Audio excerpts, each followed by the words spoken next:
solution. When do we want it? Now. Resident doctors back on the picket lines. Their latest round of strikes began this morning and will last until Monday. The NHS says it is working to minimise disruption, but the walkout will mean some patients have appointments cancelled.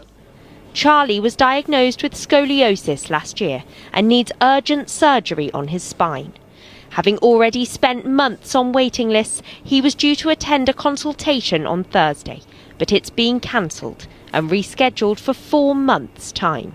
I can see the operation in sight, and now that goalpost has been moved. I can see he's deteriorated from when he was first diagnosed. The hospital hasn't confirmed Charlie's appointment was cancelled because of the strikes, but his mum Jenny believes they were a factor. We all want a decent wage. Half of me agrees with it. The other half is I can see my son in pain every day, and that's what I can't cope with that. This is the 15th strike by resident doctors in 3 years, as a long-running dispute over pay and jobs remains unresolved. Most recently, the government offered a 4.9% pay increase between this year and next. Their original proposal also included an extra 1,000 training places, although that has now been withdrawn. Those striking accused the government of having moved the goalposts when negotiations were progressing.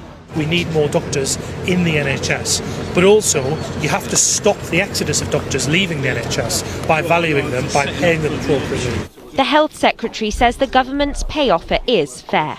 This government has done everything we can to negotiate a deal in good faith against the constraints we have with the public finances, our responsibility to other NHS staff and our responsibility to taxpayers.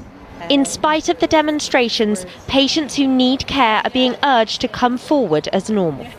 But it's estimated this strike will cost the NHS around £300 million. And patients like Charlie know the impacts go far beyond that. Hannah Kings, ITV News.